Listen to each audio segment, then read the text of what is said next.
Friends, welcome to Aditya tech Telugu. Please do subscribe my channel. Like చేయండి, share చేయండి, comment చేయండి.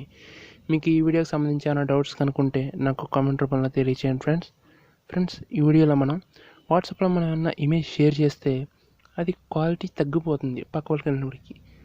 అది అలా తగ్గకుండా మనం ఏ క్వాలిటీలో తీసామో ఇమేజ్ అదే క్వాలిటీలో పక్క వాళ్ళకి కూడా షేర్ అయ్యేలా ఎలా చేయాలో నేను చెప్తాను ఫ్రెండ్స్. అంటే ఇప్పుడు మనం ఏమైనా పెద్ద కెమెరాతో తీసాం ఫొటోస్, అది క్వాలిటీ తగ్గకుండా సేమ్ క్వాలిటీతో వాళ్ళకి కూడా వెళ్తుంది ఫ్రెండ్స్.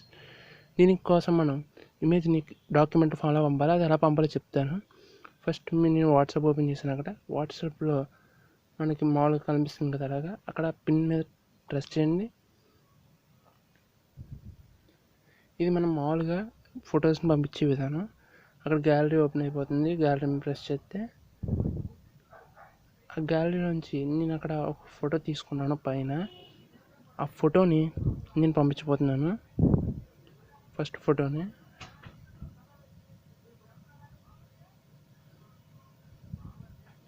ఫ్రెండ్స్, నా ఫోటోని అదే క్యాప్షన్ ఉంది, క్యాప్షన్ లేకుండా నేను డైరెక్ట్గా పంపిస్తాను. ఈ ఫోటో వాళ్ళకి వెళ్ళినప్పుడు క్లారిటీ మొత్తం తగ్గిపోద్ది. అంటే ఇప్పుడు ఒక 5 MBతో తీసిన ఫోటో 150 KB అలా పడిపోద్ది ఫ్రెండ్స్. అలా పడిపోకుండా ఉండడం కోసం అక్కడ డాక్యుమెంట్ అని ఉంటుంది, దాన్ని ప్రెస్ చేయండి. ప్రెస్ చేయగానే మీకు అక్కడ బ్రౌజ్ అదే డాక్యుమెంట్స్ని ప్రెస్ చేయండి. అక్కడ మీకు ఆటోమేటిక్గా మీ ఫోన్లో కెమెరా ఓపెన్ అయిపోద్ది. ఆ కెమెరాలోని మీకు ఫొటోస్ డైరెక్ట్గా కనిపిస్తాయి ఫ్రెండ్స్. లేకపోతే అక్కడ 3 బార్స్ మీద ప్రెస్ చేస్తే అక్కడ టైటానియం జమ్ అంటే నా మొబైల్ ఫ్రెండ్స్. మీకు మీ మొబైల్ పేరు అక్కడ ఉంటుంది. నేను ఇందాక పంపించింది వాట్సాప్లో కాబట్టి అక్కడ వాట్సాప్ని నెతికి వాట్సాప్ అని చూడండి ఫ్రెండ్స్. వాట్సాప్ ఫోల్డర్లో నాకు ఒక ఫోటో ఉంటుంది. ఓకే, నేను వాట్సాప్ ఫోల్డర్ ఓపెన్ చేశాను. ఓపెన్ చేస్తున్నాను ఫ్రెండ్స్. అదిగో ఫ్రెండ్స్, నాకు అక్కడ వాట్సాప్ ఫోల్డర్ కనిపించింది. ఓపెన్ చేసిన దాన్ని అక్కడ నాకు ఎలా కనిపిస్తుంది, నేమ్స్ ఫుల్గా కనిపించట్లేదు కదా. దీనికోసం ఏం చేయాలంటే అక్కడ పైన మనకి కనిపిస్తుంది 3 నేమ్స్ వైజ్ వచ్చేలాగా, థంబ్నెయిల్స్లో కాకుండా నేమ్స్ వైజ్ వచ్చేలాగా దాన్ని ప్రెస్ చేయండి ఫ్రెండ్స్. అప్పుడు నాకు థంబ్నెయిల్స్లో వచ్చింది. అక్కడ వాట్సాప్ ఇమేజెస్లోకి వెళ్ళాను. అక్కడ ఫొటోస్ కనిపిస్తున్నాయి.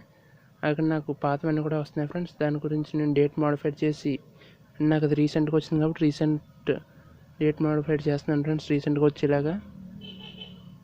ఓకే, ఫోటోని సెలెక్ట్ చేసి నేను సెండ్ చేశాను. ఇప్పుడు ఈ ఫోటో క్లారిటీ నాకు ఏ విధమైన క్లారిటీతో నాకు ఆ ఫోటో వచ్చిందో సేమ్ క్లారిటీతో వాళ్ళు కూడా ఫోటో వెళ్తుంది ఫ్రెండ్స్.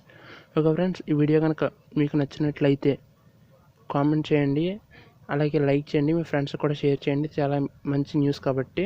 ఓకే ఫ్రెండ్స్, నా ఛానల్ని సబ్స్క్రైబ్ చేసుకోండి. జై హింద్.